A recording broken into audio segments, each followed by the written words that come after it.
Alright, Nick, we're live. Are we? Well then, after having some technical difficulties, we're live late. We're not going to have time to go to do the lap around, so we're just going to go straight to the plague path. Fallen members of the military gave their lives in service of this great country.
And we're happy to be here on this Memorial Day in which we honor the veterans of this country. I know I'm proud to be here. How about you, Jeremy? It's a humbling day for myself who's in the service. It's not a day about current members in the military. It's a day about those that didn't get to come home and those that they never saw their families again. It's about those that we lost. So it's hard as a current military member to hear taps on today. Yeah, it as someone who hopes to one day in the future be a member of the Air Force, it hits me as well. My dad was in the Navy, and he was lucky enough to never have actually served in a war. Never had that chance, but at the same time, he was able to have a family and be there with his family for his life. So I respect the men and women who are brave enough to go out there and put their lives on the line for this country.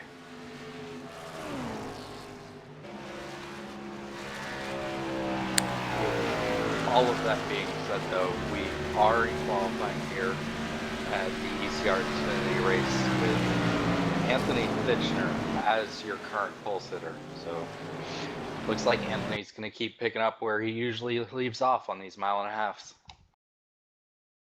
Yeah, he is, and every time we come out to these 1.5 miles, you always got to count Anthony in to be a force to be reckoned with, you could say.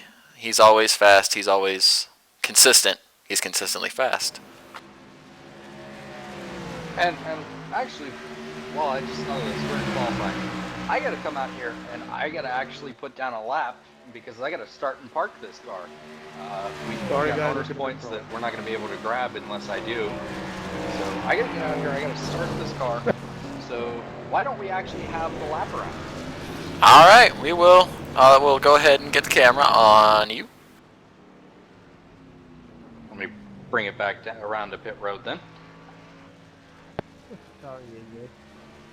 All right, we all good and ready to go?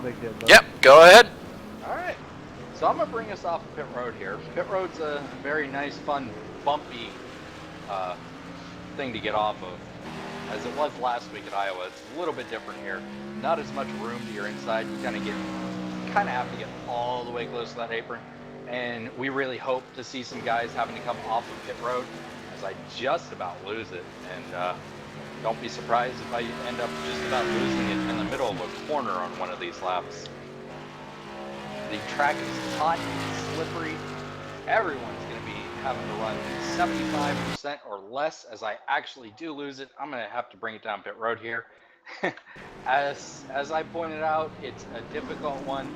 I gotta serve this penalty, so I'm gonna have to reset. Hot, slick. Ugh. It's a nightmare, it looks like. It is, and I think the problem is, with iRacing and ECR's Xfinity series, we use a fixed setup. Now, iRacing, for whatever reason, I guess they didn't look at the schedule, thought that the Xfinity race was a night race because the Coke 600 is usually takes place a good portion during the night. So I don't know what they were thinking, but this setup is designed specifically for the night. 600 is usually Okay, that makes more sense. I was confused why the setup was so off to what it should be. Yeah, it's not where it needs to be. That's for sure. It's just kind of difficult to get around. You got to run 3/4 throttle most of the way. You still want to get it down close to that apron. It's confusing to run sometimes because the low line is still the quick line, but it's kind of annoying sometimes. That's gonna be a lap. Bring it around. Here's the high side. But again, honoring the veterans today with my U.S. Air Force weapons school scheme that I put together just a little while ago to honor all the veterans and whatnot. For those who don't know, the U.S. Air Force weapons school is the same as the Top Gun for the Navy. Hey, Joey, do not complete that lap that you're on. Do not complete that lap that you're on. You got anything you want to add there? No. It's I don't know much about the Air Force. I don't know much about the Navy. I know Army stuff. So, yeah. Sorry, I'm trying to get my bearings right tonight. Give me a little bit. Just got done driving about 11 hours, so I'll be good to go here in a minute. Just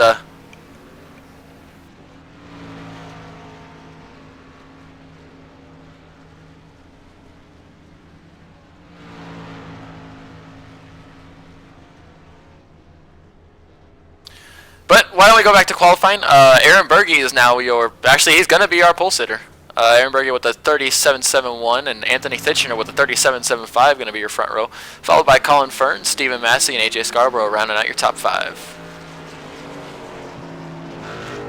Yeah, and I don't know about you, but I think I'm gonna go with Kevin Cook today to win this event. Oh, we're making our picks this early. Kevin Cook qualifying 20th. I'm guessing that's on purpose. He's 6 seconds off the pace. Yeah, I just kind of got a feeling about Kevin. 10-4, I think. I'm gonna have to go with the man, Anthony Thitchener, fastest in practice. Starting second. I'm gonna go with him. We'll see how it plans out. This could be an ugly race, could be a really good race. So I guess we'll just have to see. Yeah, they're gonna go ahead and grid up. So let's make sure that everyone knows that Aaron is the guy that last season absolutely dominated this series. I mean, to put it in layman terms, he made this series his bitch. Oh yeah, I wasn't here last year, so I met him a couple times, have raced with him a couple times, and I've seen that he's talented. I didn't know he dominated the series that much last year. Yeah, I believe the win total last season was 14 wins. Wow. Wow. Yeah, he's a great driver. He's one to watch, obviously. And what he was saying earlier is he loves a loose race car. And as I pointed out, this thing is loose.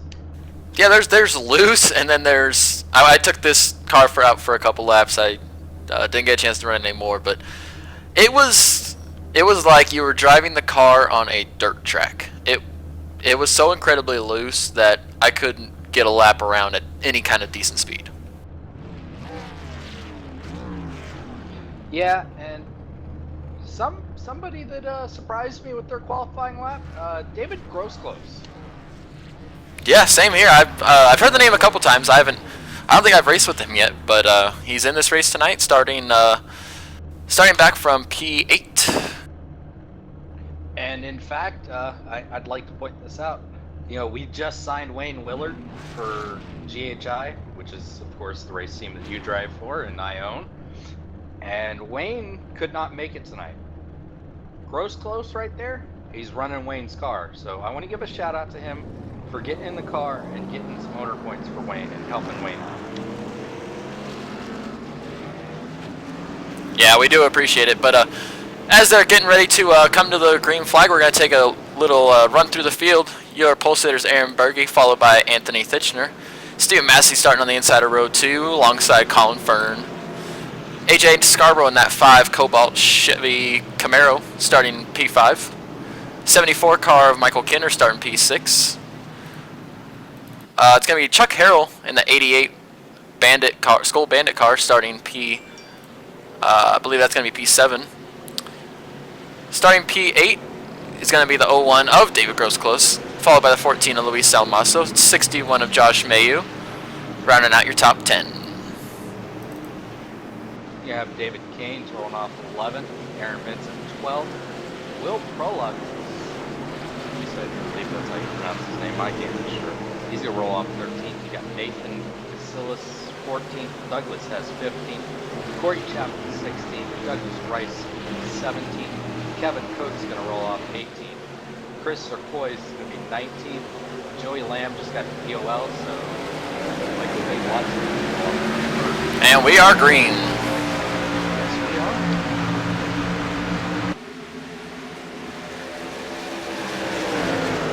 Yeah, as I pointed out, I got to start this event, so I'm just going to go over here. I'm going to take a quick lap around on the apron, right back up there in the booth. And we'll see you when you get back up here. Make sure you don't cause that first caution of the race. Right down here on the apron, throttle. But in the meantime, it is that 8 car of Aaron Berge who is out front, followed by Anthony Thitchner and Steven Massey. Really doesn't surprise me to see him out front again in that number 8 Mountain Dew kickstart car. You know, that's a beautiful looking car right there.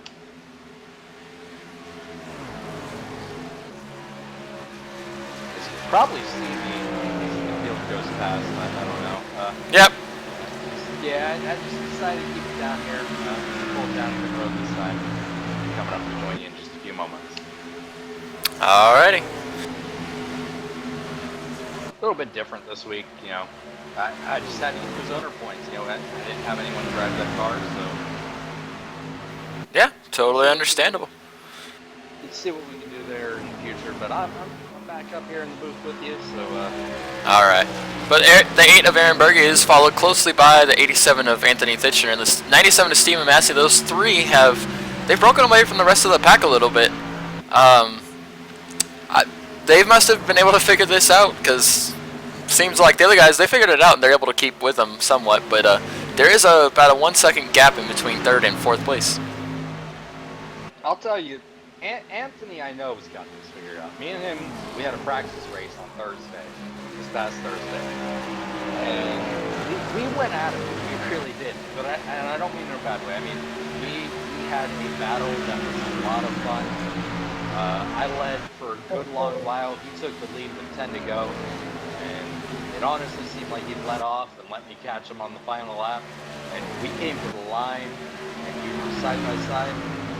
I think it was a margin of victory was .02. So, but he's gotten his car figured out.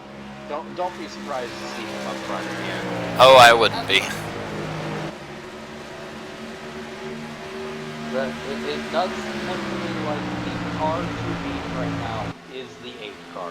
There's no doubt about it. Yeah, that's for sure. The fourth place car, which is now Michael Kinner, he is starting to reel back in. Stephen Massey is about 1.1 seconds behind Stephen Massey, 1.8 behind the leader Aaron Berkey.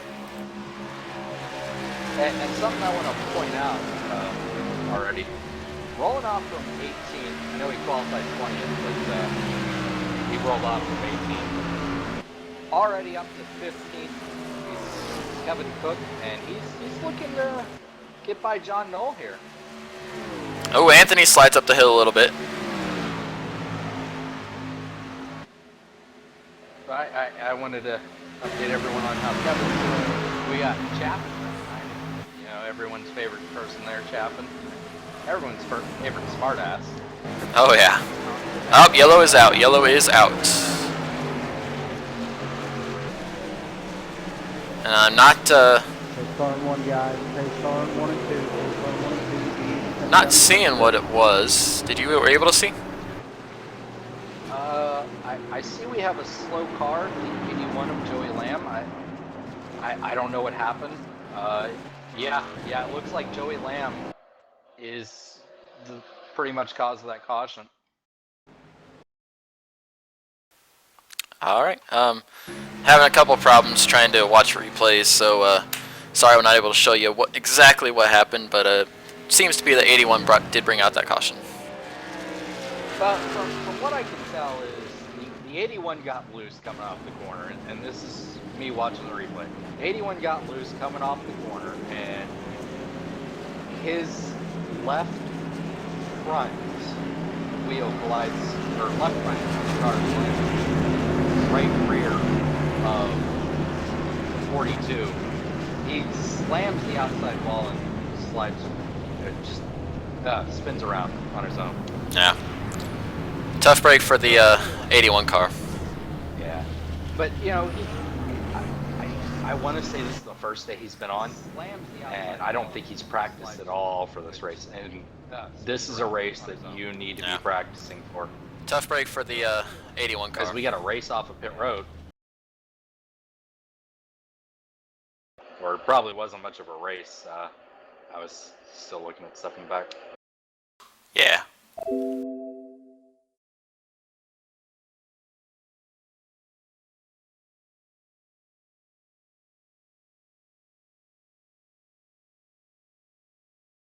So after pit stops, let's see if we can't go through the field here. Looks like Anthony's going to be your leader. I'm not 100% sure here. Did he stay out? Did him and Luis and AJ stay out?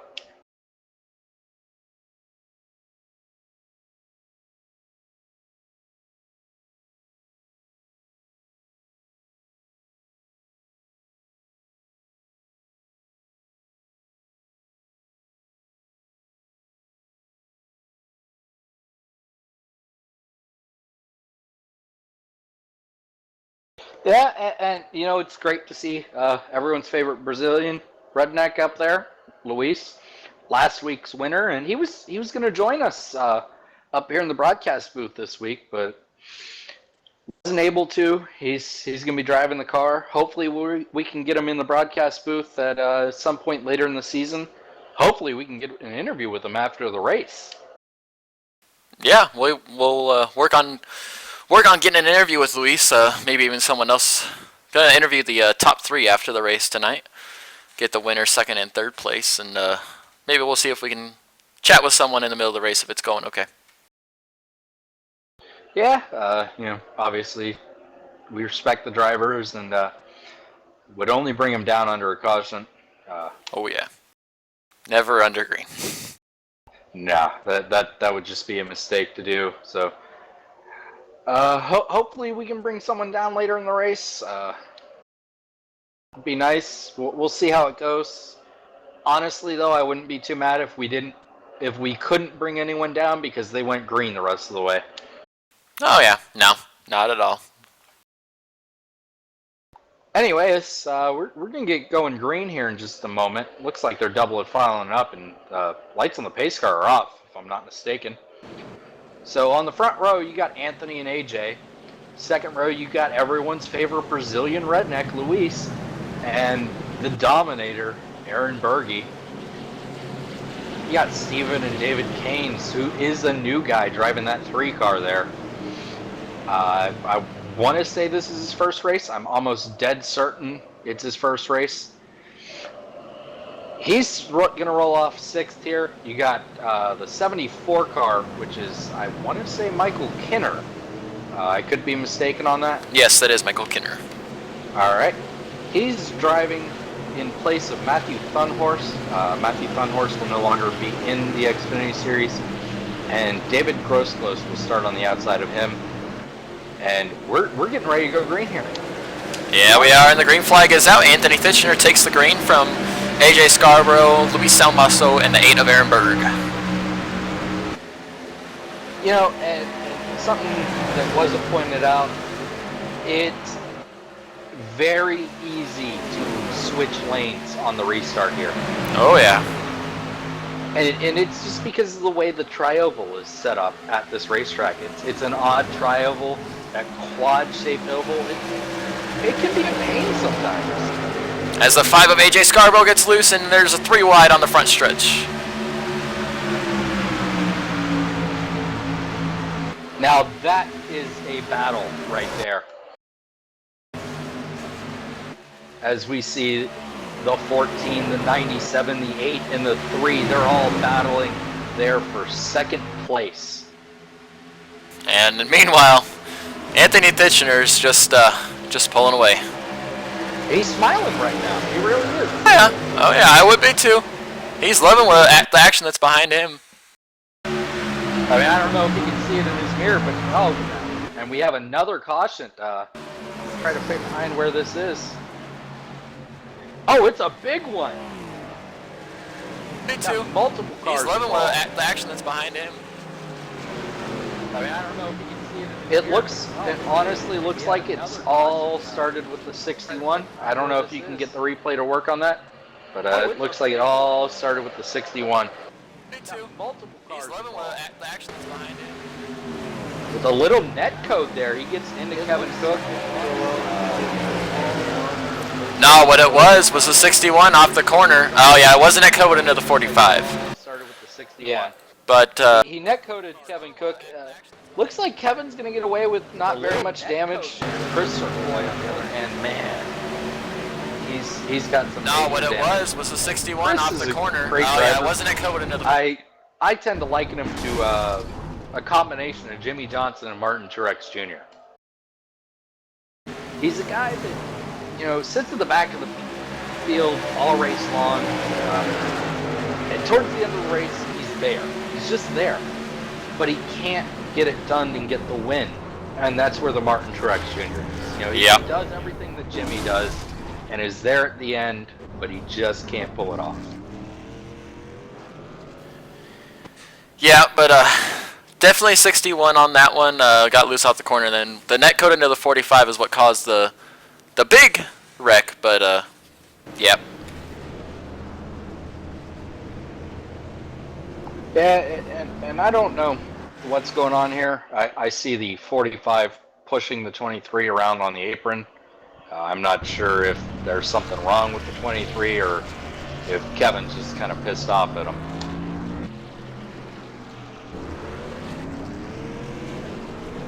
It seems like 23 is under power. I'm guessing there's something else that we didn't see going on between the 23 and the 45. But they're both on pit road now, and Colin, Stephen Massey is your leader. Yeah, looks like Anthony pitted. Yeah, I think Anthony saw the guys who pitted coming behind him, and he felt the best thing for him to do would be to pit right now. And I don't say I don't agree, or I don't disagree with him. I think pitting might have been pretty necessary there. Tell you what, 4 tires are going to be your best friend here today. All day long, buddy. Now, on the other hand, fuel isn't going to be. They can go 64 laps under green on a single tank of gas. Uh-huh. Good to go. I made sure I turned in 64 laps in practice. Wanted to see how far we could go on a tank of gas. and it was 64 laps exactly. I actually ran out of gas coming to pit road, so we'll see them all coming in about.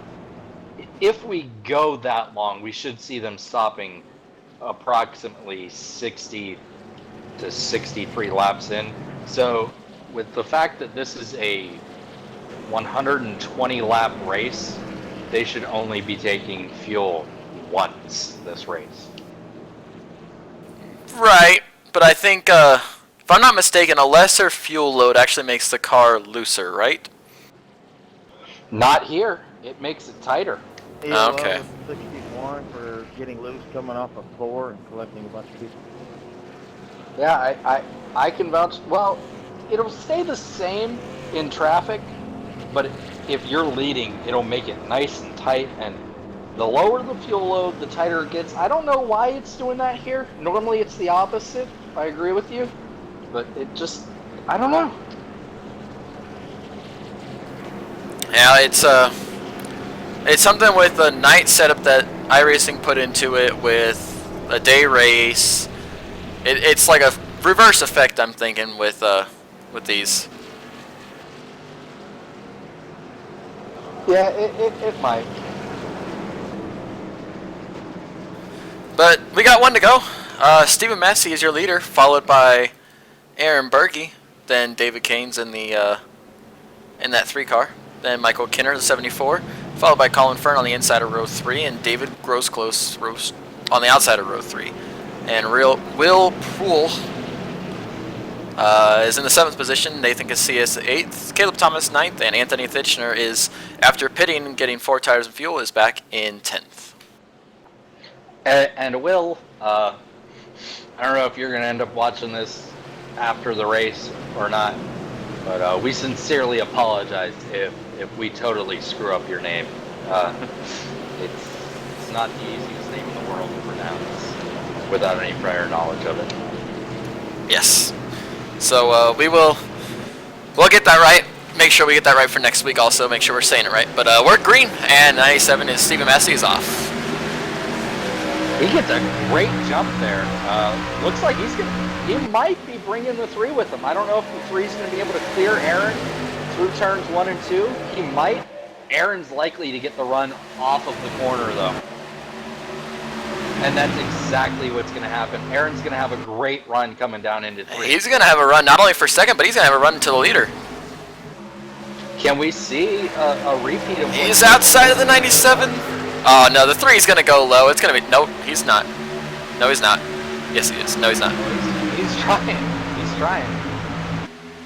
As Aaron Berge looks to make the power move on Stephen Massey.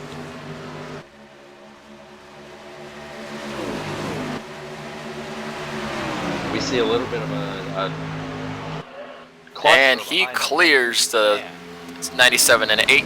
Aaron Berge into the lead. Aaron Berge back into the lead. Second time he's led tonight. Doesn't look like Steven's going to give up. And it also looks like that 3 car is given a 31 fix right now. I feel like Colin could be faster than that 3 car. That 3 car is on the bottom line where Colin needs to be. Right, I was just going to ask that. You're the one that has run laps here. The bottom line is the way you want around, not the middle line, correct? Yes, you can run the middle line as Steven's going to make the pass. Yeah, Aaron got real loose off of 4 there. And 97's going to complete the pass on the 8.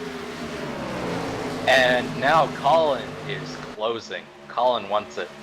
Yeah, he got clear of that 3 car, and he's got his sights set on that P1. Yes. As I was saying, though, you can run the middle line. Hell, I've even seen people run the high line around here. But that bottom line, as it is with most tracks, it's the quickest, or it's the shortest distance around the racetrack, and therefore it takes the shortest amount of time to get around the racetrack.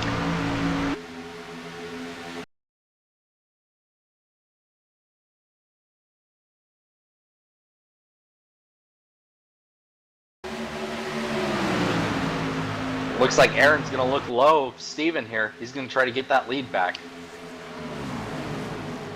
And he clears him. He makes a power move. I wonder if he's gonna get tight off of 4. No, he's gonna hold it. Of course, what he's gonna do. Yeah. I didn't know if you could see that.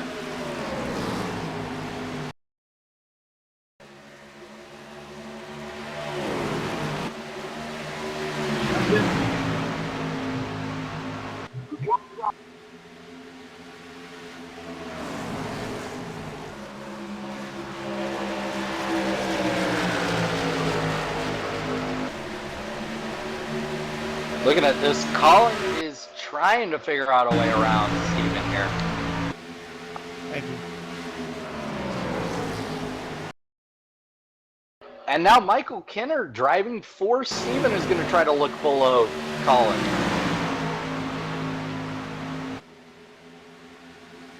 But you know what, Jeremy?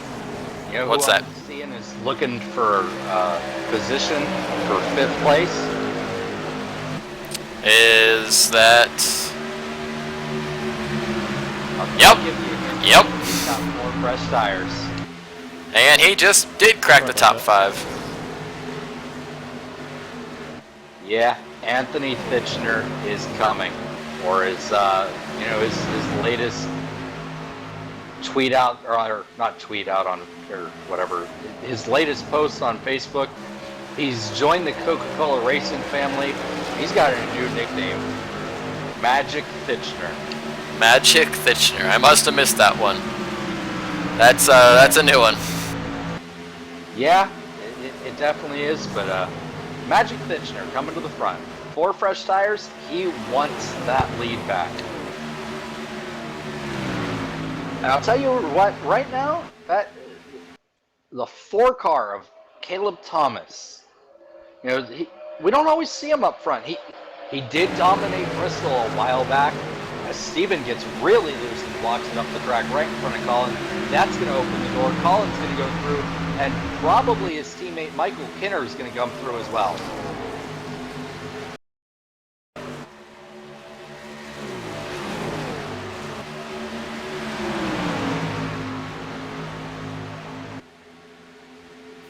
But it's still Aaron Berge in that 8 car out in the lead. Right behind him is the 31. He's free of the 97 and 74, so maybe we can see him make some headway up to the 8. Followed by the 74 of Michael Kinner. Yeah. That is Michael Kinner. Okay, Michael Kinner, and then a Stephen Massey 97 and 87 of Anthony Fitchner with 4 fresh tires coming to the front. Yeah, he's there. He is there. But again, there's 97 had to. I think he got loose off the corner, and he had a run on the 74, so he had to kind of make an evasive move to not hit the 74 and spin him around. But 87 takes advantage, and he's going after the 74 now. Looks like he's going to get this car back up to the front as quickly as possible. Those 4 fresh tires have really, really helped him. As he push up the yeah. Wow, there's something you don't expect to see from Anthony. And I think there the 97 knew that 87's faster. He's not going to try and push it with him. He just kind of kept right behind him and let him go. Yeah, and we got a little good run going on here. Glad to see it. As the 87 goes low on the 74, can he keep it down low this time? No, and he kept it down, but he couldn't get a good run off the corner and tucks back behind the 74. We've been green now for about 11 laps, 11 to 10 laps, and the tires are starting to fall off. And I think to get to that point. And I think we're seeing that with the 31. I think he might have pushed it a little hard there at the start. And now the 74, the 87, and soon to be the 97 are all going to take a spot from him. Well, don't forget though also that the cars in front of Anthony, they're on an extra 6 lap older tires than Anthony is. Now, given 3 of those laps were under caution, but it can make a difference. No, it can, especially when you're fighting the handling of the car and you're kind of wiggling it around and it's not going where you want it to go. You're gonna burn a little bit more tires off than if it was a car handling really great. But seems like they've been able to keep control of it. 87's going on a pass for the 74 for P2.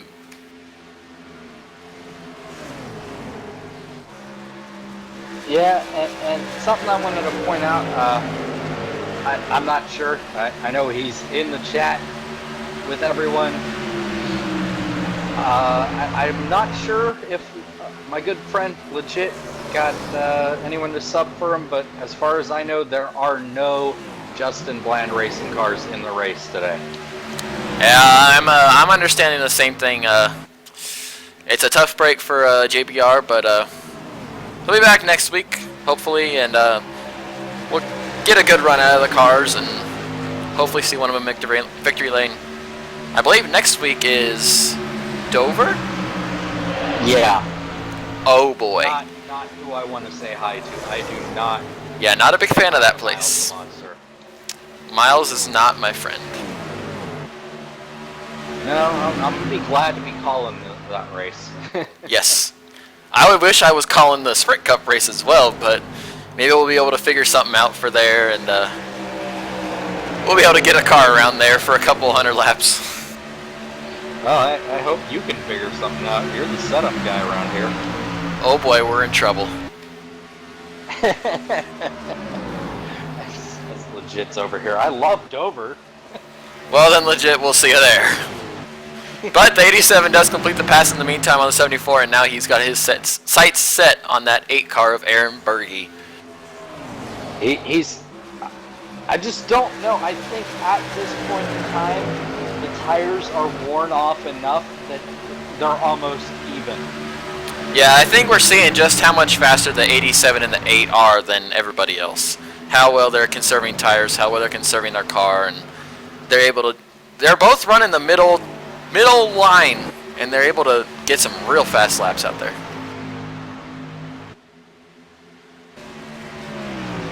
But we're going to go back through the field a little bit. We're taking a look at the 01 car of David Grosclose. We've mentioned him a couple times tonight.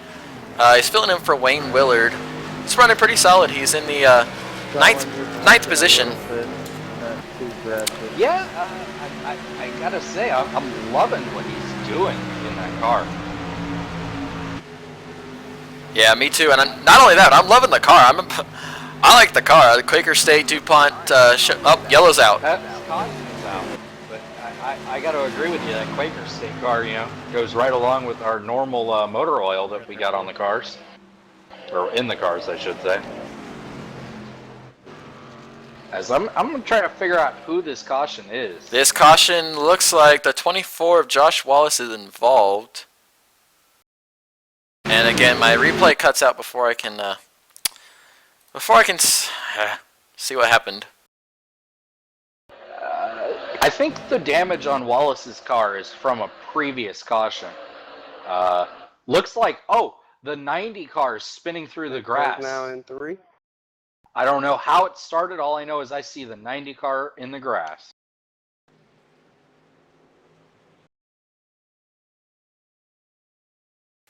Yep, he is. And that's it. The 90 car has gone around on his own. And at least that's my assumption. That's the only thing I have seen. That's what I just saw. And he had it saved.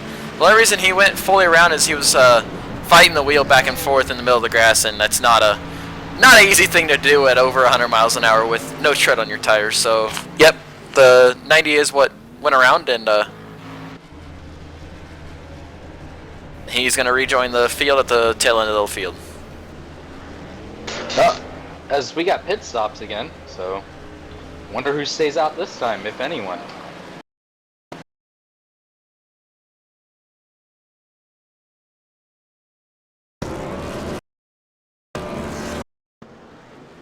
And it's going to be the 8 of Aaron Berge winning the race off pit road, followed by the 31 and the 97, then the 87. 87 loses a couple stops on pit road there.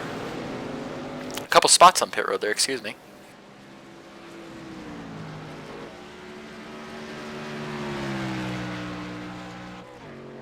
Yeah, and we got Chuck Harrell who stays out, and I don't know if you remember at Kansas, but Oh boy, yes, I Actually, Chuck Harrell is multiple laps down. Oh, okay. Then my apologies.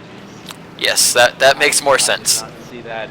Yes, he is going to get a wave around here. Do we know how Colin got off of pit road second? Did we catch that? Who to go? He went in fourth. I think he was able to get a really good pit stop and he's able to get a grip on the tires coming out of the pit stall. And 87 had a little bit of trouble, it looked like, and I think he just able to beat the 97 out. They barely beat him out. They were inside of each other, but yeah, he beat him out. All right, so we should see Chuck go around the pace car the next time around. But I think Colin's got a great car. I think he does too, but I don't know if anybody's got anything. Still, we haven't seen that 8 car be passed under green by anybody besides the 97 when they were battling back and forth for about a lap. But after that, he pulled away by over a second and a half, and the 87 was there. He was catching him slowly, but it's going to be the 8 and the 87 show, I think, tonight again.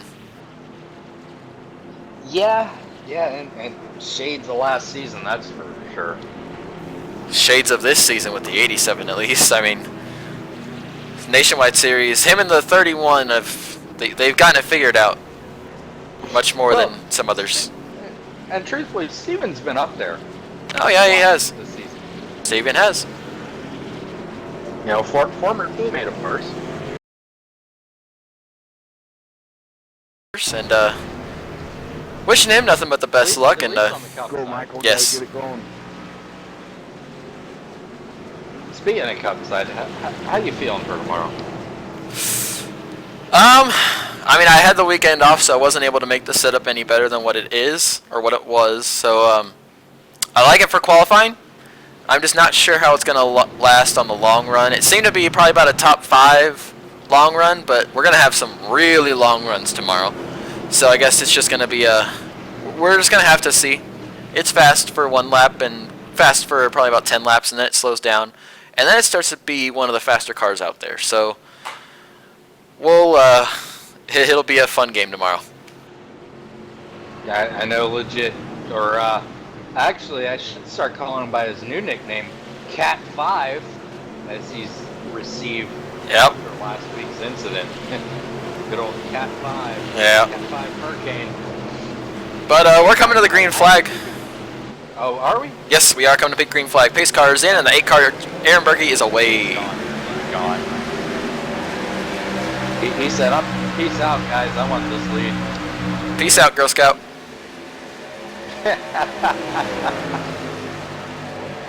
That's one I've never heard. Really? I'll admit to that. Yeah, I've never heard that one. And the 87's pushing the 31 around on the top side, looking to get by that 97. Want to point out my main man over here right now, David Grosclose, moves himself up to 6th place.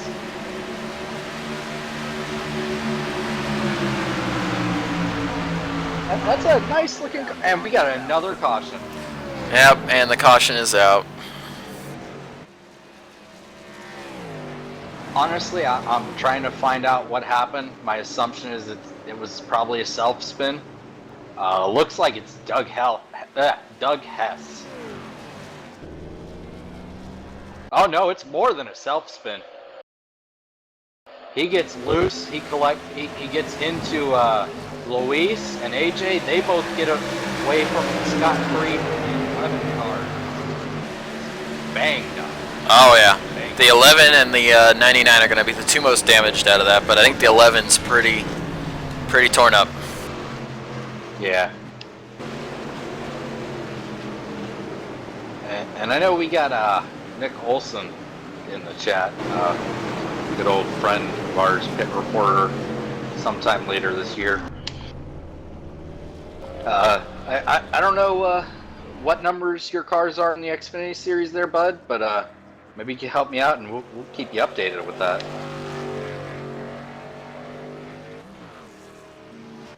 I know we got Aaron's driving for himself, Colin's up there driving for himself. We got Steven, who, you know, the top 4 are all owner drivers. Actually, the top 5 are all owner drivers. My bad. So that's something that I haven't been able to say much this year.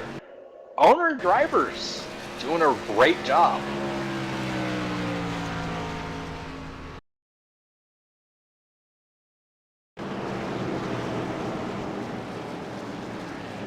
I know, as I pointed out, David's driving my car for me. Back there in P6 still, yeah. He's able to keep that position when they had that short green flag run there. Hopefully we get another long one. I'm really hoping he maybe loses a spot here, truthfully. I'd rather see him starting on the outside or the inside rather than the outside. And actually, that's exactly what's going to... No, it's not. I apologize. No. I've gotten confused by some yellow cars. Yeah, they're not going to start on the outside. Yeah, he's going to start on the outside. I don't think he's going to come... Anybody else is going to come to pit road either in front of him. But, yeah. Outside's a tough way to restart here.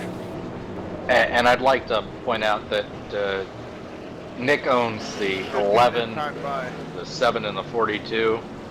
Looks like if you could get a shot of the 11's front end, it really looks like he's got some damage there. I don't know how bad it looks. Kind of dinged up. I don't know. What do you think on that one? Waiting for it to kind of show the front of him. Yeah. His front nose is pushed in. The right front fender's, it looks like it's into the tire a little bit. Yeah, I'd say he's probably gonna lose. He's gonna lose some speed, and I'm just hoping he doesn't overheat and blow up, because that kind of damage, that is what can happen. Yeah, and Charles has got some damage in that 7 car. He's going to be off base, and if I'm not mistaken, the 42, I'm pretty sure he's off the track. I'm pretty sure he's going to be off the track for a while. Yeah, Chris Sercoy, 31. Oh yeah, he's 31 laps down. Yeah. He lost the motor there on that first one. But that's a shame to see. But you know, he's got Nick's over here. He's got 2 more cars in the field, so definitely doing better than Justin is. That's for sure. Yeah, can't do much worse than not doing anything at all. You know, though, on the other side, Justin's not losing any money this week. That is true. The fantasy money system that we use here in ECR. I admit, I'm actually lose 100,000 for parking that car and not finishing it. But yeah, honestly, the owner's points are a little more important. Makes the car a little more enticing. As long as you have plenty more money. As long as you have plenty of money. I'm pretty sure we got plenty of money. I think we got like 7 million left over. Yeah, but we're on lap 48 of how many laps do we have in this race? 120. 120. So we're lap 48 out of 120. You got the 8 car of Aaron Berge in first, followed by 31 of Colin Fern, then the 97 of Stephen Massey, the 87 of Anthony Thitchner, that 3 car of David Keynes, the 01 of David Grossclose, the 4 car of Caleb Thomas, followed by the 83 of Will Pruill, the 14 of Louis Salmaso, and the 5 of AJ Scarborough. Coming to green. And pace car is in, and the 8 car of Aaron Berge is green. Wow, waiting on that. That's going to help a couple guys out. Hopefully, David, Steven's still going to get a good run, but I don't think he's going to get as good of a run as he needed to. Actually, he is going to clear Colin. But Colin's going to come back on the inside with that crossover. Is he going to get it done, though? Nope. And the 87's looking for room to race. But he's going to have to get back behind that 97. As we got a battle brewing back there. 01, the 5, the 83, and the 14 are all battling.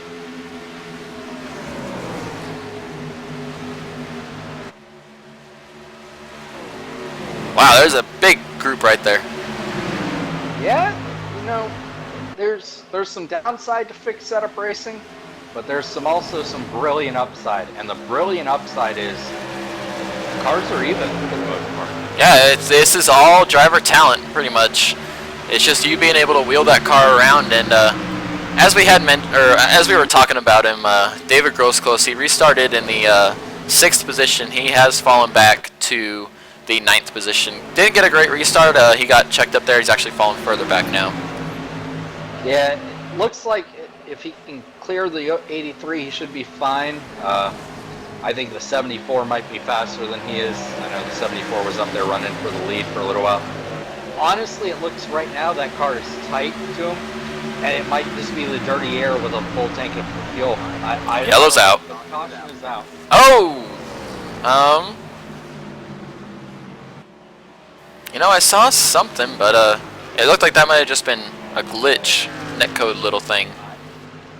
I heard word that it was the 90 there. And if it was, that is this 92nd. Oh, and he's left. So I'm guessing that yellow was on him.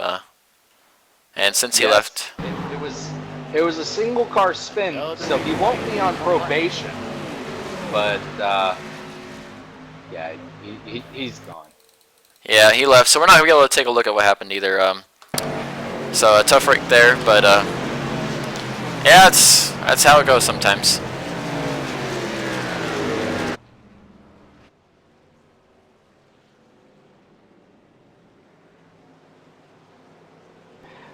We'll see what they do this time around, but I think I want to say pit road's going to be open this time. I don't know. You think they're going to come in? Yeah, pit road will be open. I think we might have some takers. They didn't stop last caution. I think you'll see some guys coming down for 4 tires and probably no fuel. And 97 breaks down. It's just the 87 and the 8 that do not pit. Yeah, and Chuck's your lucky dog. I don't know if you caught that. He's going around again. He is the lucky dog. He's getting his lap back, so we'll see what everyone does. Obviously, you know, we got pit stops. Hopefully no one slaps their stall here. Yeah, that's not the thing you want to do here. Losing positions where it's hard to gain them by itself is not the thing you want to do. Will we see a battle coming off of pit road? I hope so. Did Colin beat him out? I think Colin beat him out. Oh yeah, he did. Colin beat that 97 out by his full car length, so nice job on pit road yet again for the 31 car. That pit crew's getting it done for him. The Moist online team there. I want to give a shout out to him. Still driving the paint scheme I made him. Oh, you were the one that made that one? I've always liked that one. Yeah. It's one of my favorites that I've done. I also did Steven's car that he's running.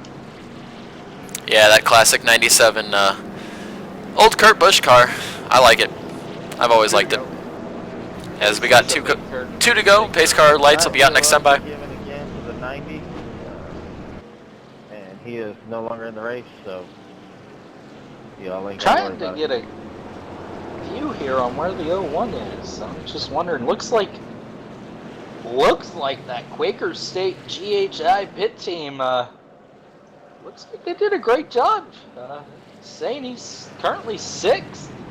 Yeah, I've got him as P6, so he's going to restart on that outside line. With how far back he was, I almost want to say that he's trying 2 tires.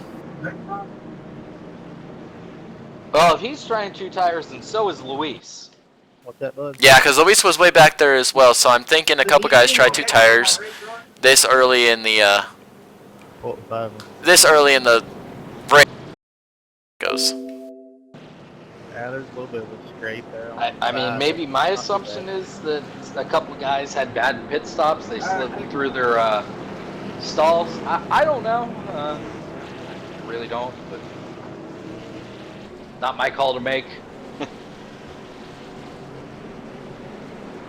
Honestly, if I'm sitting on top of that 01's pit box, I'm telling them to put 4 tires on. Yeah, same for me. Especially with Yeah, I think this could get a little ugly for them. It may work out. I don't think so though, but we'll see. Track position's key, so it might. But the lights on the pace car are off. If we get a quick caution here, might pull either David or Luis down in and ask them if they ended up getting 2 tires on that stop or not. Yeah, we'll see here what happens. Because I really want to know. Really want to know what happened there. Because David gained 6 spots, Luis gained, or not 6, he gained 3. My apologies, he was running 9. Yeah, at least 3. But pace car is going to be coming into pit road here. And 8 car is your leader, so he's going to have control of this restart. Let's see if he holds them again this time. That's a much better restart for the 87. Yeah, he's going normal. We'll see what happens here. Obviously, David's still stuck on the high line, so that sucks for him. But hopefully, Luis can get by and he can get down. Looks like he's going to have that opportunity. Well, he's going to lose a spot. He's going to be 7th. Hey, if we get a quick restart, that means inside line. Yeah, it does. But 74 looks like he's coming. That 31 looks like he's trying to get on that 87 for. Yes, he is.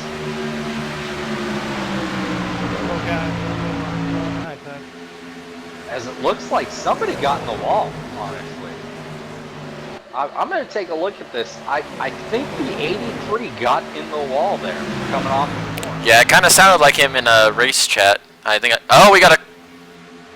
And we have a yellow. 2 cars in the wall.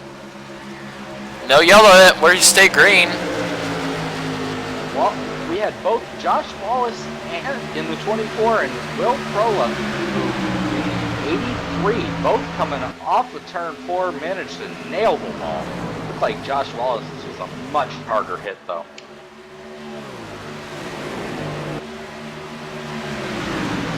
As Steven's looking to get a wow, is he being aggressive on Collins' bumper there? Yeah. I've been watching him for the last couple laps, and he's pushing it, trying to get by him, but I think they're gonna burn their tires off pretty quickly here. As David just pulls the slide job on Luis for 6th. He's got the 74 looking to his inside now.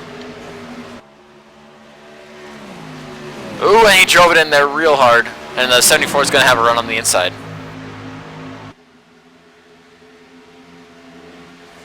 Yeah, I just don't know if he's going to clear him. I was sitting here watching though. AJ's in the hunt. Whew. Looks like some of that spaghetti ain't sitting too well. Ooh, and the 01 drifted up the track again, and the 14 was gonna look, but he's gonna tuck back in behind him. And I think he's just being courteous right now. I feel like he's just trying to get to the finish, and he realizes that they might be a little bit faster, so he's just going to let them go right now. Yeah, we got a battle for second place, and, well, almost a 4-way battle for second place up here, with Anthony Titchener holding second place, Colin Fern trying to get it from him, and Stephen Massey goes on the apron and slides up in front of the 5.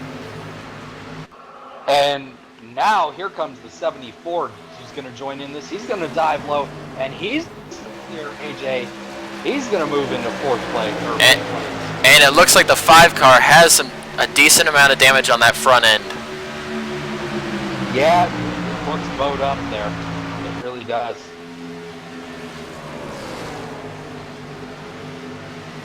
We'll have to see if it's affecting his handling at all, but it definitely looks like he's got some damage. And the 14, Luis Almaso. What a job he did to save that car. As you can see, these cars aren't handling the best, especially with worn tires, and the 7's going to charge in there. He's able to hold it down. As the 74 is going to try, yeah, he's looking to the inside of Steven. He wants to make this move. And he's down there, but can he get the run off the corner to complete the pass?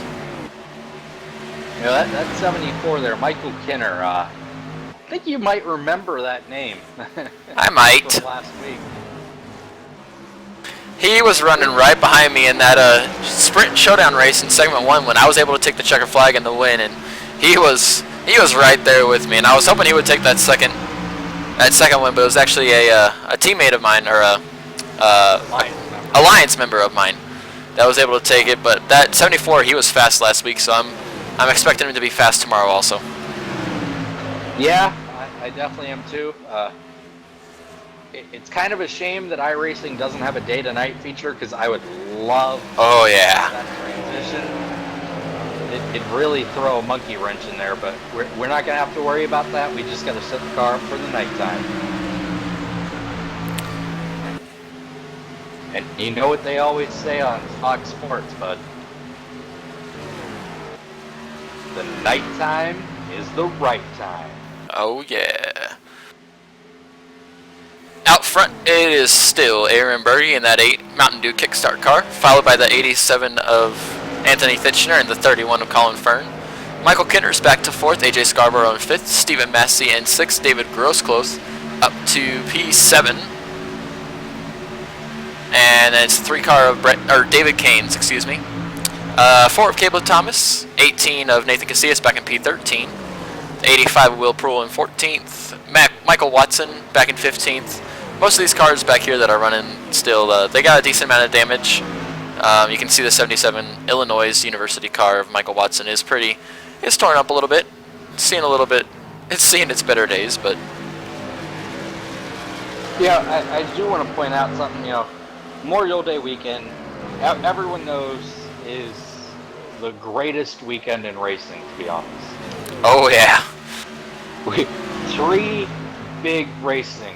3 of the most prestigious races in the world. Absolutely. You have absolutely the most prestigious road race in the world, the Monaco Grand Prix.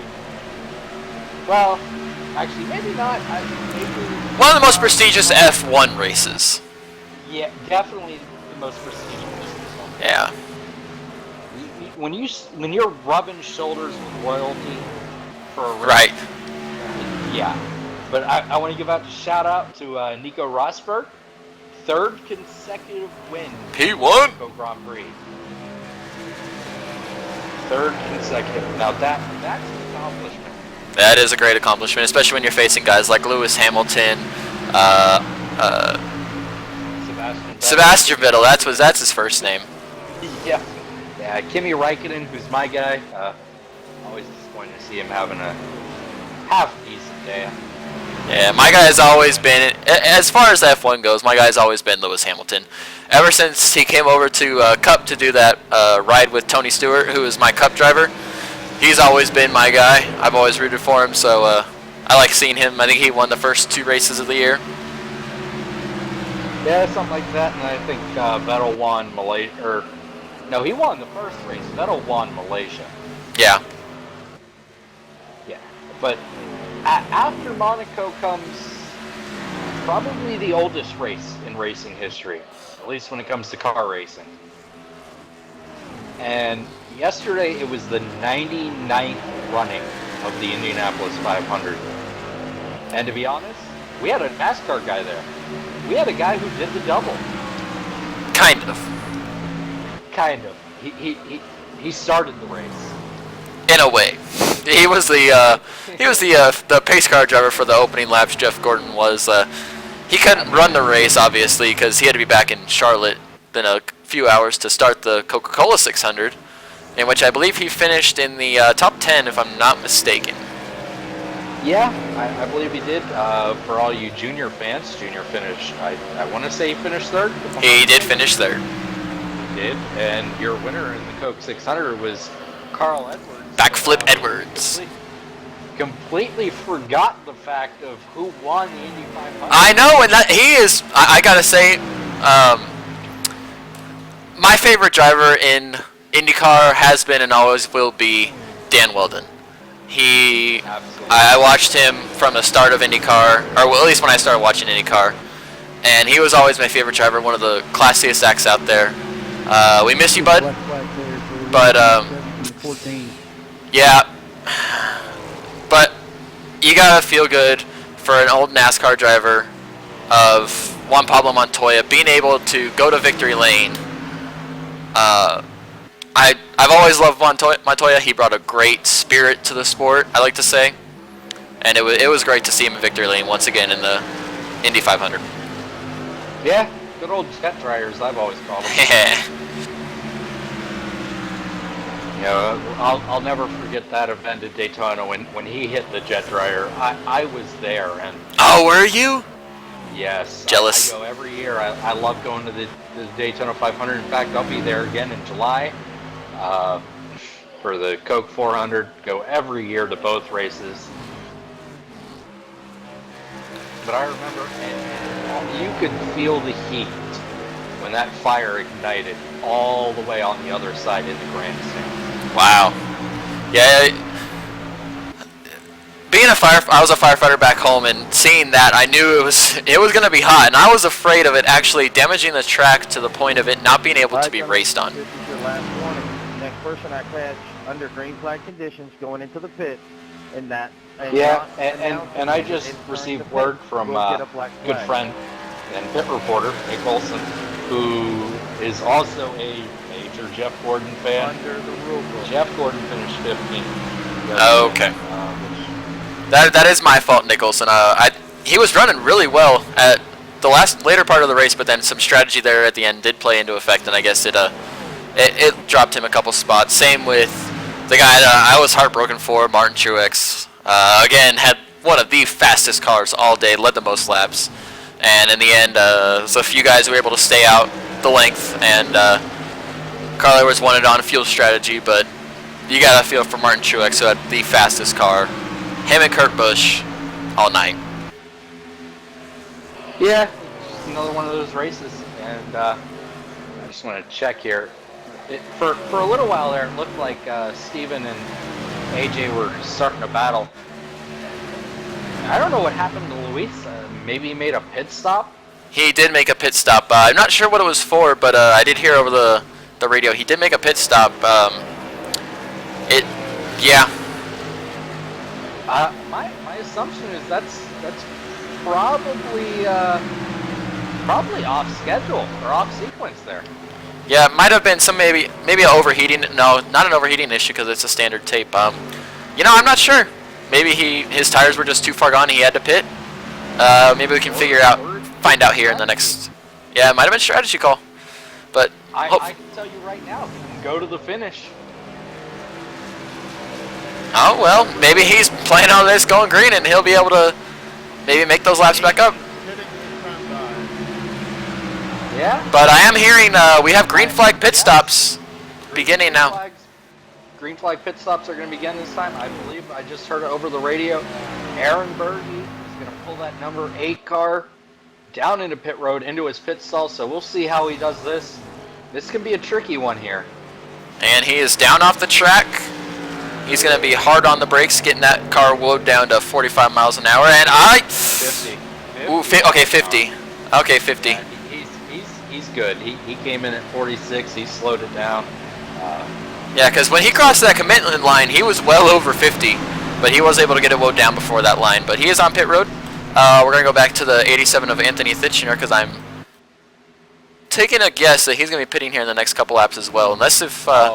my assumption would be he'd be down either the next lap or the lap after. You don't want to stay out that much longer than anyone else.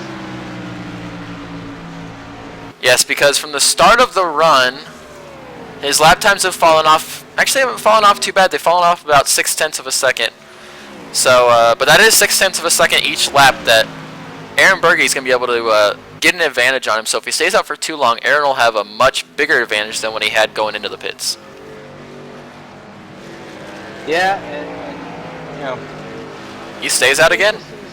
Yeah, and I don't know what. Maybe it was an Aaron Berge call because I know it shouldn't have been fuel time unless if he made a mistake on pit road and didn't get fuel, which I did last week. Maybe maybe that's why he had to pit. And it wasn't so much a strategy call. It was I was hoping for a caution. It didn't come. Yeah, and sometimes that happens. You know, we'll see. Nobody else is pitted. Yeah, because I'm not seeing anybody else pitted, so that's making me. It's making me wonder if that's maybe is what happened. I know Aaron's gonna come through here, and he's gonna get his lap back the hard way, if you ask me. Yeah, he's running. He just actually he just ran his fastest lap of the race. That last lap. I guarantee you, he did not fill that thing. No, he probably put enough fuel in to make sure he can make it to the end. We're on lap 82 of what'd you say, 125? 120. 120. 120. I should write that down somewhere. As he closes in on David over here in the 01. And he's gonna be able to go right underneath him. Oh, absolutely. But I want to thank David for hopping in that car and subbing for Wayne. I might see what he's doing the rest of the season. I know I got one. Hey, he's running pretty solid. Yeah, he doesn't run the Xfinity, so I'll see what he's doing on Monday nights.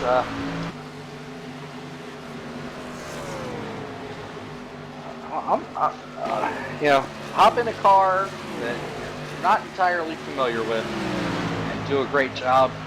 That's what I like to see. As Aaron's going to go around Luis here. Yeah, he is motoring by everybody. He's now the first car. Or no, he is the first car lap down. Yeah, so he's going to be with the first car one lap down. So if a yellow flag does come out, he will get that free pass wave around. Lucky dog. Well, he might be trying to catch Chaffin here not too long. Yeah, he's closing in on him. He is. I also want to point out that Nick Olson over here is predicting Martin Truex Jr. is going to win Dover. That was before he won at Sonoma. I was there for his win at Sonoma. That was a pretty cool thing to see, by the way. But, oh, the 20 is going to be in the wall. The 20's in the wall. We're not going to get a caution because we don't have debris cautions in iRacing, but... Thank God. Yeah. But the 20 there did get in the wall, so... I'm guessing he's going to have to come down pit road. 21 car, yes. 21 car. So he did go a lap down, but I'm thinking he's going to have to come down pit road here pretty soon. I'm honestly trying to figure something out. We went back green on lap 57. We're now on lap 88. So that's what? I'm not really great with math here. 31 laps. All right, so 89 to go. They're going to be pushing it. They might be able to make it. And I think that's what he's banking on. He's making up this time right now to everybody else. And I think he's... Okay, the 97 car of Steve Massey is on pit road. He's all right. So. Oh, and the yellow's out! I think that's going to be it for the 5 car of AJ Scarborough. He's coming onto pit road and he... AJ was on pit road. Oh, well, actually, it is going to be on the 5 car of AJ, though. He went into the corner and he slid up into the 23. And the 23 went around, and that's, yep. Guys all the way around. And that's what's going to bring out the caution. I'm going to say that's the 5. Oh, and Caleb Thomas got, oh. That's a shame. Oh, Caleb Thomas had nowhere to go when the 23 just stayed right in the middle of the track. Yeah. Wow. You're going to see him. He's going to spin. He has it saved, but he overcorrects and he keeps going side to side and loses it. Gets into the outside wall, but then he was just trying to straighten it out, and Caleb Thomas just didn't slow down, to be frankly honest. He didn't slow down far near enough for what he should have. But no, I believe... I think we're going to see everyone down on this stop. Yeah, and I think this was a bad break for Aaron. Well, actually, it might have been a good break because he is going to be the first car one lap down. Yeah, so he's going to be the lucky dog, but Um, He's gonna have to fight through everyone. yeah, and if I'm him, I'm gonna have to come back down pit road and get tires. I get tires. I don't put gas in it though. No, definitely don't put gas in it, but Oh, it's Colin and Anthony just about make contact. Wow.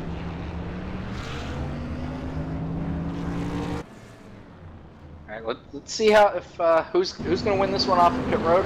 Colin. it's gonna be Colin. He's gonna beat Anthony out, and so is David. Wow. What?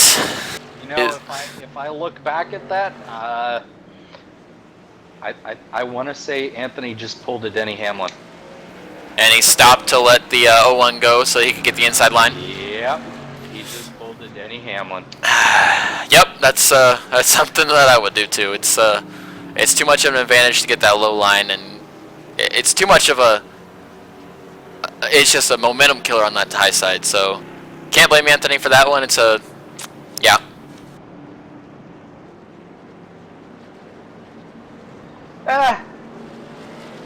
You know, I'm just happy to see that 01 car up there.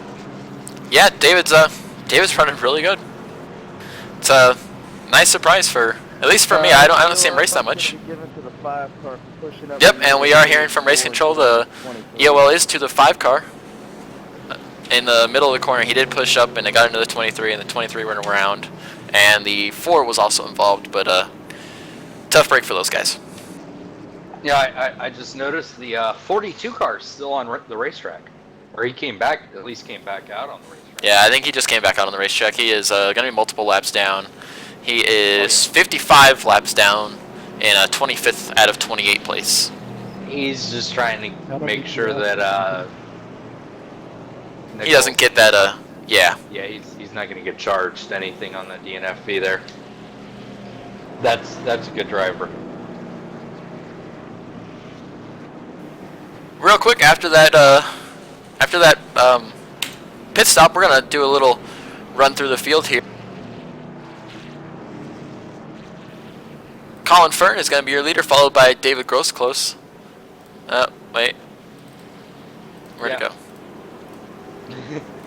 Yeah, okay, there we go. David Grossclose in second place. Anthony Thitchner back in third place. Douglas Hess is gonna be in fourth place. Oh wait. No, that's correct. Doug Hess is fourth. As Colin, oh my word! Did Colin just take the outside? Colin just took. You know why? Is that a teammate behind him? No. Who has control of the restart? That's the leader. I'm still. And that's Colin. Yes, I understand that part, but I think he's just trying to he's trying to pin the 87 car behind that 01 by getting a good restart, and I think it might work. We'll have to see. It's gonna work. We'll have to see. Colin is a very smart cookie. Yes, he is, and that's a very smart move. He knows what he's doing, and I applaud him. Yeah, I'm sure Anthony's not too happy about it, but lights are off on the pace car. We're coming to green. Yes, you know. Oh, he's flashing. Yes, he is. 31 is flashing. He's flashing pretty bad. He's gone. He is. Wow. He's gone. I don't have him anymore. In the back of the field. Wow. And that, I think, stems from The fact the 31 wow. disappeared. Blinking out, yeah. Yep. I'm not. It hasn't said he's disconnected yet, but all of a sudden he just started blanking real bad, and then he disappeared. From what at least what I'm seeing that happened here is the 88 kind of laid back a little, along with a couple other cars. And yeah, the 7 got into the back of the 88. Man, that was bad. 7 was involved. The 77, 83. 11. Yeah, the 88 just checked up a lot more than what anybody else was expecting for, I don't want to say for no reason, but he hit the brakes pretty hard for what he needed to do. And there goes Colin. Oh wow, the I'll tell you what, the 45 and the 74, I don't know how they got around that. And we're watching it one more time from the 88 car. The 01, he doesn't, the problem is the 01 can't see where the leader is. No, So, he doesn't know if Colin's going to come back or not. yes, that's what the big problem was there. And the rule is you can't beat the leader to the line. So he's just making sure, he's waiting on the green flag because he doesn't want to beat the leader to the line. So all those cars behind him, it's a tough break for what happened. Especially the 74, I think, got some pretty serious damage. As did the 18 and the 77. Sorry, the 77's the one that got. I'm pretty sure he may be done. No, he's still out there.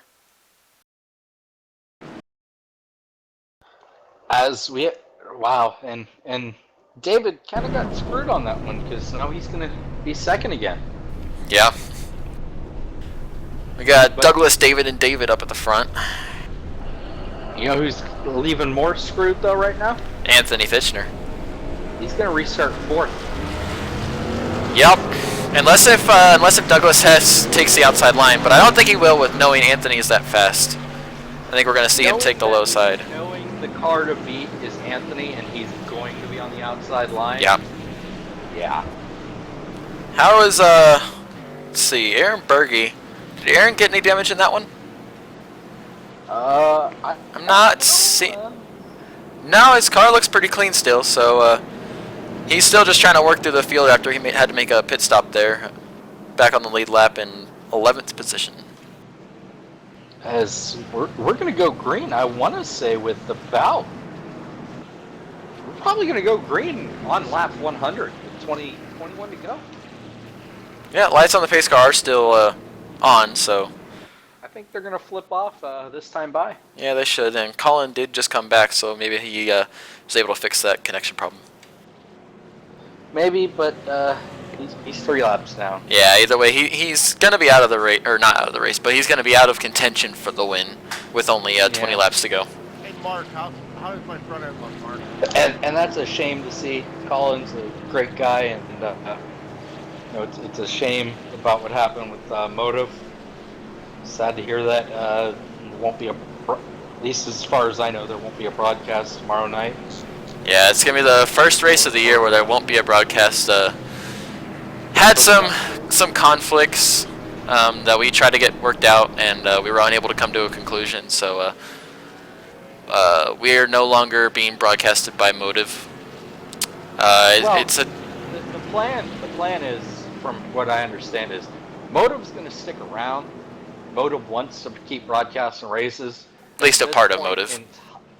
Yes. Well, Motive is Colin. Colin is Yes. the guy in charge of Motive. So Motive is Motive. Here's Colin. Just to say, John Booher will not be back in Yes. ECR Cup Series ever again. The downside is that Colin doesn't have the equipment that Yes. he needs at this point in time to do it. And honestly, I've said I'll hop out of the car. I'll go and do it, but I don't have the equipment either. And you know. Now, just curious, when you say equipment, are you just talking about computer specs or? Yeah, the double screens, the computer that can run it, all of that fun stuff. Okay. Which, as we all know, you have that. At least I have the double screens. I'm not sure if I have the fastest processor in the world, but it seems to be doing okay. It does the job, So honestly. Black flag lit for? That's the main thing. Yeah, but lights on the pace car are out. We're going to run through the field one more time here before we go green. Douglas Hess is your leader. David Grossclose. Wrong way. David Grossclose is going to be in P2, followed by the 3 car. And 87 Anthony Fitchner. 88 of Chuck Harrell is up in the top 5 for the first time tonight. Followed by the 7 of Charles Silver. The 45 of Kevin Cook, excuse me. 81 at Joey Lamb. Stephen Massey is back there. He's gonna be looks like he'll be restarting 10th. On the inside of him is gonna be the 74 Michael Kinner, followed by Aaron Berge. AJ Scarborough, who he was the EOL for that last caution. And next to him is gonna be looks like the 14 of Luis Salmoso, 24 of Josh Wallace, and the 42 of Chris Circoy. Yeah, and pace car's going to duck on off here in just a moment. So we'll see how this goes. Hopefully David can get a nice start here. And he jumps out immediately. There goes Doug. Here comes David, and the other David is looking to the inside of David. That's a mouthful there. Looks like 3 cars going to clear the 01 and the 87. And the 87's coming. Three cars going to look to the inside of the 99. I really don't feel like the 99 has the speed to be up there. I don't think he does either. Oh! Oh no! That's going to be a big one. The 99, the 7, the 01. Looks like maybe the 14 was involved in that. Oh boy.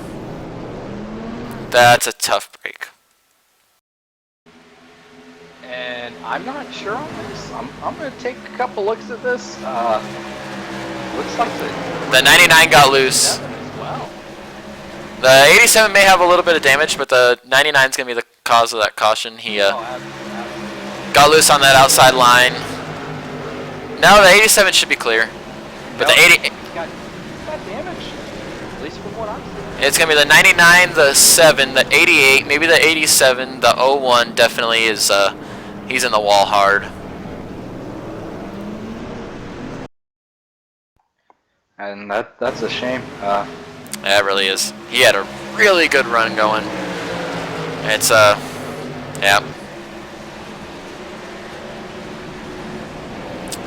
The 01's able to keep it up there. Yeah, he's going to have some major damage, though.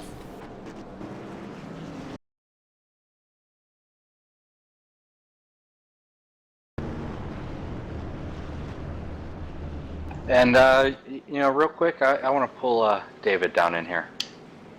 I want to get his opinion on what happened. See if I can't find him.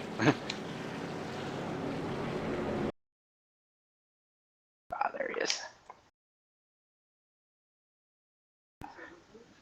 David Grossclose, you got a copy down here in the ARAN booth? Yeah, I gotcha. What happened, bud? Man, I have no idea. I really don't know. That was crazy. I think Douglas in front of me got loose, and I just couldn't avoid him. Yeah, that's what we're seeing. Car's pretty banged up. What is it? I'd assume probably about 5 minutes are required or something like that. No, man, it was only 38 seconds, so I think I'll be okay. Oh, I'm glad to hear that, and I want to thank you for hopping in for Wayne, driving that car. You've done a great job tonight. I'm proud to have put you in that car. Yeah, man, thanks for it. I was trying to do a pretty good job there. I thought I was doing all right, but that happens, man. All right, I'm moving back up there. Thank you for your time, and go get them. Good luck in the rest of the race. Appreciate it. And that was David Grossclose, driver of that 01 car that was involved in that last accident. Not of his own making, but EOL yep. Getting loose. And I'm looking at it right now, honestly. With two wow, different cars. That will be the 99. Apparently our mechanics can get stuff done, because that car looks very healthy. Yeah, and I just want to add one more thing. 99 of Douglas Hess just received his second EOL of the race. So Douglas Hess is also done and DQ'd. Wow. See, I didn't know that was his second. Yes, he caused caution number 4, and he caused this last one, which was number 7 caution of the day. Oh, 7 cautions. that bad. No, not too bad so far. Yeah, we did. We didn't see a cycle, but you know, a couple guys stopped. With that being said, I think we're doubling up here. Yeah, we're coming back to the green. Believe it's gonna be the three of David Kane's is gonna be our leader coming to the green. With Anthony in second, Chuck Harrell, and that car is beat up in the front at 88. There's not too many cars left in this field that don't have a little bit of damage at least, especially that 45 that's right behind him. He's gotten in a few wrecks, none of his own making, but he has been in a few. What I just saw in the 3 cars, his right side's bowed up. Yeah, I'm seeing that too. So we'll see how this plays into effect. I didn't see that before the caution flew. I think I may remember seeing it, but I can't say for sure. But we're coming to the green. Pace car is going to duck into pit road right there, and the 3 car is gone. And he is gone. AJ is flagged out of the race. Some connection issues tonight. 3 car is your leader now. He's gone. Well, no, he's not gone. Yeah, Anthony came with him, and Anthony's going to get him. They're gone is the correct term. Yes. Because Anthony's going down low in turn 3, and I'm guessing he's going to have it by the entrance of turn 1. And I just want to point out, Chuck, rock. Chuck Harrell equals a rock on that restart. Yep. And Anthony is your new leader, 87 car.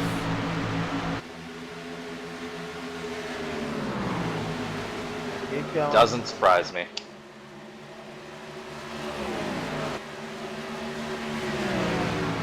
We are on lap 106 of 120. We have, I believe it's going to be 14 to go this time by. Anthony Thitchener just did pull back out in front, followed by David Kanes, Michael Kinner, Stephen Massey, Kevin Cook, as we have 14 to go this time by. And Michael Kinner's closing. He's bringing Stephen with him. Honestly, I think they got a shot. The 8 car is trying to come to the front.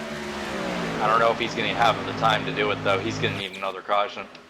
He is in the top 5, though, so that would be a good, you could say, points day for the 8. Well, he's not running for points, so he wants that win. I also want to point out Kevin Cook, who started 20th, and Caleb Sheets, who also started very well back there. They're both running 6th and 8th respectively. Yeah, and both have a decent amount of damage. As I think we just saw the 8 of Aaron Berge get into the wall. No, not him. But with Aaron, he gets in that wall and he might just run faster. Yeah, right. No, it wasn't him that got into the wall. He's actually catching up to the 97 and the 74 in the 3 battle for the 2nd position. 4-way battle for P2. I know Aaron. He gets in that wall, he runs faster. I don't know what it is. He's on the outside of the 97 right now. He is coming to the front. I think he may run out of time, but he's clear that 97 up to 4th. He's clear. He's going to move down low because he needs to get below that car. And he's down there. Now he's got to figure out a way to get around that 74 car. We could have an awesome battle for this win. I don't know if he's going to have time to catch that 87, but he's definitely got the talent. Well, he wants to see a caution in the next 2 to 3 Yeah, laps. he does. After that, the race is over.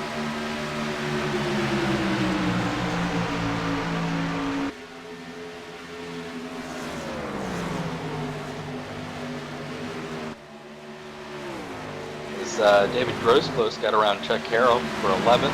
He's hoping he can somehow catch cars in front of him, maybe get one more spot, but I don't know. I think that car is a little underpowered.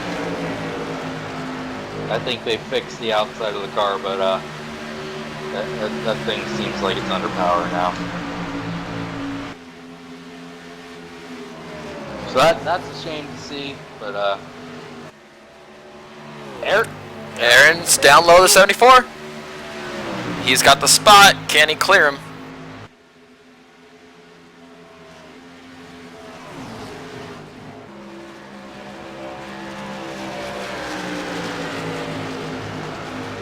And nope, 74's battling back on the outside. This is not what Aaron wants to see, but exactly what Anthony wants to see up front. yeah, and I think Aaron's going to clear him this time. I really do. And he has got him off the corner. He's done it. But, So let's see. 74's looking to the inside. I don't think he wants to give up yet. No, he doesn't want to give up, but that 8 wants him to give up. He wants to get up there and get this win. But I think he's going to run out of time. As we have 7 laps to go. That could have been bad. I've seen this 8 car get loose a couple times. He is pushing it as hard as he can. He wants it. You know, he's not here for points. He's here to win races.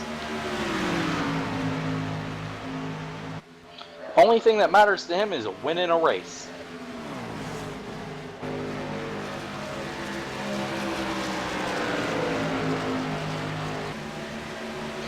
And just so Nick Olson knows, Caleb Sheets is running 8th still, driving for him. Not a bad run. I know he got hit pretty hard in the wreck, so good recovery for him. Charles Silver, who also started dead last, mind you. Dead last. He's running 14th, the last car to lead lap.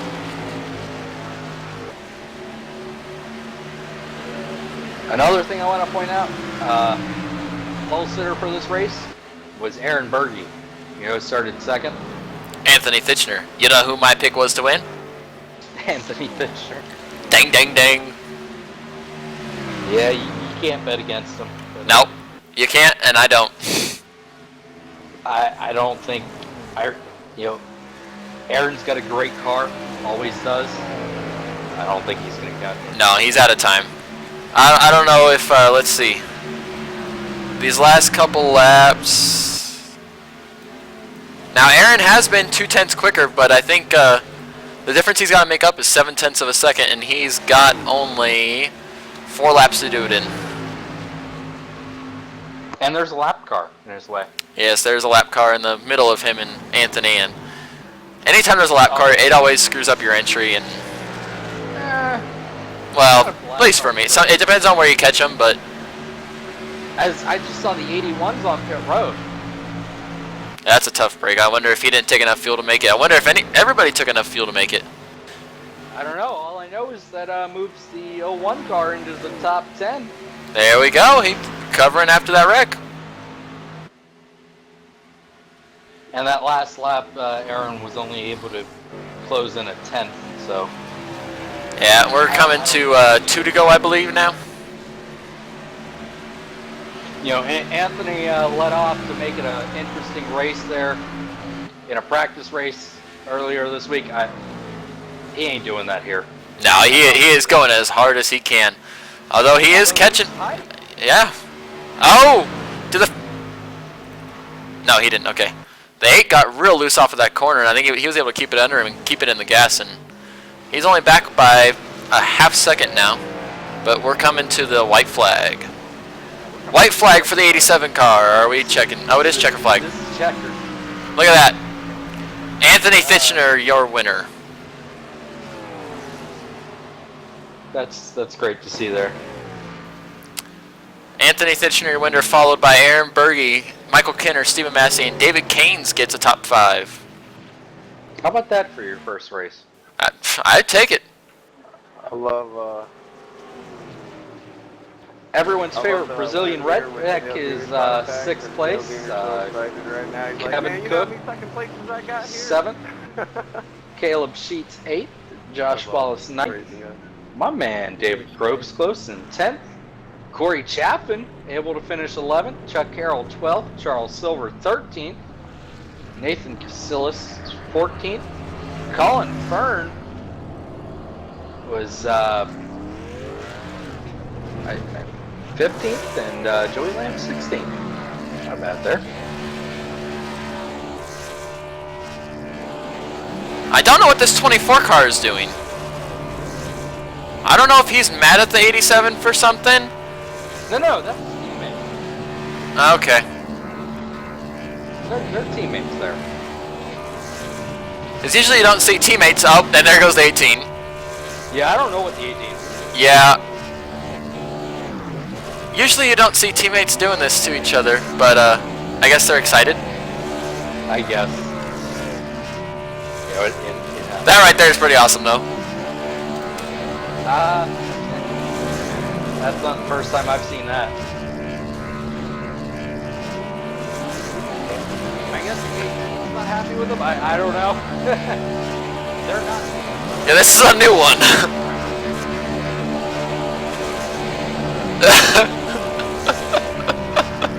Well. Oh, I've never seen this before. While we're doing that, I'm gonna pull Aaron Burke down here.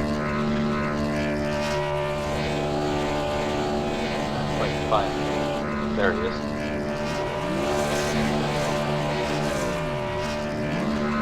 Aaron, you get a copy here in the ARAM booth? Yeah, I got you. So, you had the day off, you were able to race tonight, and you had a great car. What happened? You just weren't able to get there in time. It's my pit strategy. I pitted early. I could have gone another 30 laps, I think, on fuel, but I pitted early thinking, everybody's still got a pit, and that caution came out, which screwed me.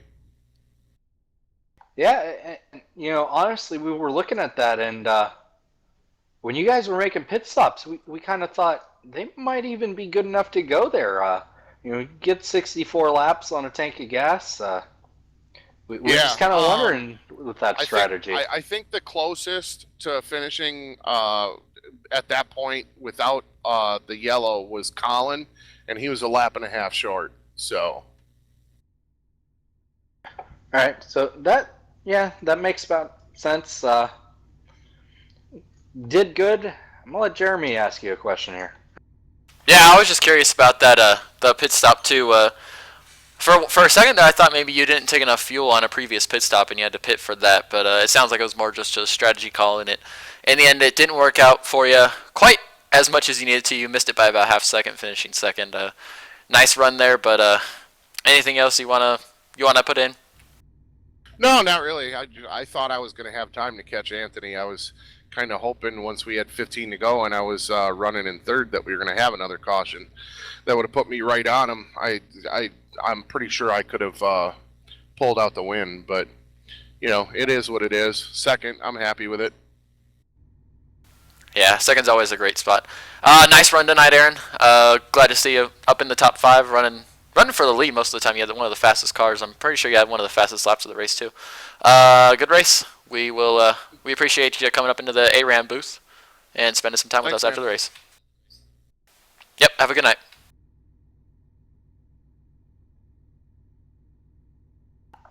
All right, that was Aaron. We're going to pull down our third place finisher here tonight, Mr. Michael Kinner.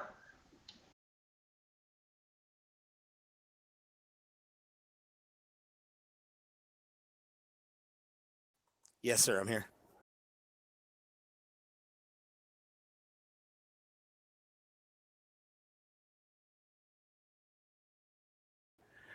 It went pretty good. I was pretty happy with it.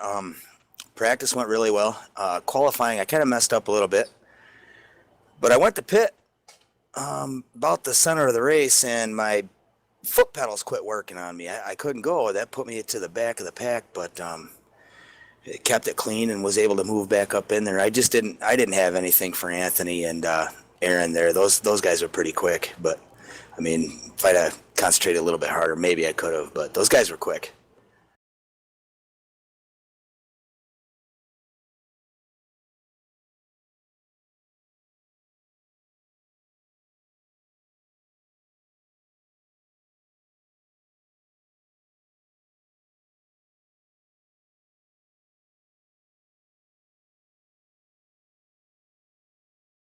Oh, I was not sure here, there, Mike. I wanted to ask you if this was your first Xfinity race.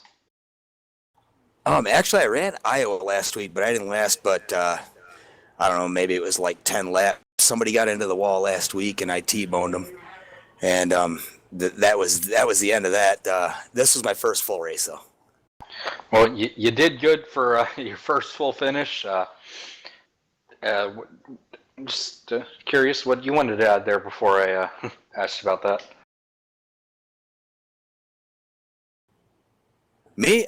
No, I mean, I had a lot of fun. It was a lot of good, clean racing where I was. The setup was a handful. I mean, the car was really snappy loose, and I was pretty happy with the way it turned out for the way the setup was. A lot of guys held on to it. Yeah, and that was something we documented well throughout the race, was how loose the setup was.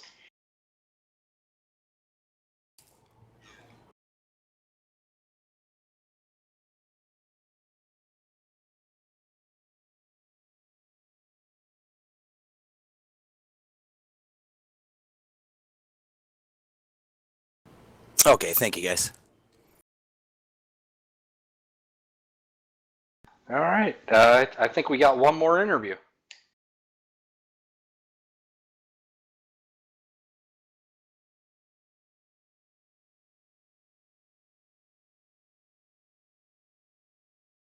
Oh man, what a heck of a race! I'll tell you, there was so much competition out there, man. It was a heck of a race. I'm just glad Haters could bring it home for some of the guys there that couldn't make it. We had some great cars.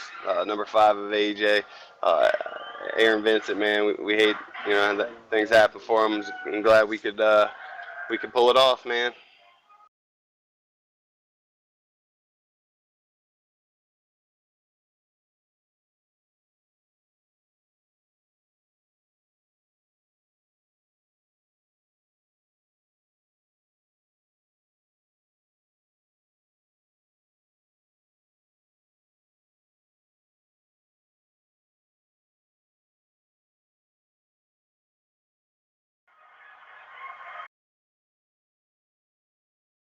They told me, I asked, they told me there was no contact. He said he got loose on his own, and he made contact with 2 other cars, but he didn't make any contact with me. So I definitely asked, and that let me know it was good to go, man. If I had damage, I didn't know it.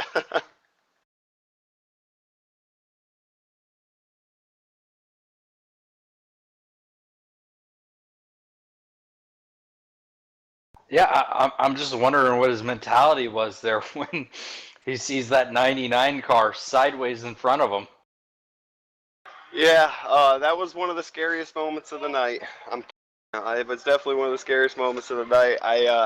Next to the 8 car coming there in the closing laps, I just, him sitting there, I'm coming, and it's just, I got trying to hold him off, man. He was coming quick. Yeah, he was trying to play the Jaws theme there. But you did good. Congratulations on a win, and go take a celebratory swig at Jim Beam. I appreciate it. One thing I wanted to ask you before you take off here, Anthony. When you were doing your donuts, you had the 18 of Nathan Casillas and the 24 of Josh Wallace join you. Was there anything behind that, or was that just a teammate and someone else, or was there any bad blood there, or was it just fun? No bad blood from what I know, man. I was laughing down there, and I heard some chuckling, so we were just having a good time. All right. All right. Well, congratulations, bud. Nice win tonight. Thanks for joining us here on Victory Lane in the ARAM booth. We'll talk to you later. I appreciate it. Hopefully get to talk to you guys again. Yes, sir. And that'll do it on interviews. Hope you're ready for tomorrow. I hope I am too. Should be a good one. We are sorry it's not going to be broadcasted. I don't know. We'll hopefully get that figured out, and we'll get someone up here in the booth, whether it's myself or Nick. I hope it's not myself, because I love running the Cup Series. I love driving. But should be a really good race tomorrow. Honestly, I wouldn't mind the 2 of us hopping up there in Cup Series and working with Colin.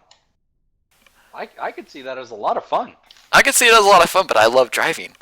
I love I make setups. I love driving fast. I love going fast. I love qualifying fast. I love being fast. But either way, I may step in next week at Dover though. Not gonna lie.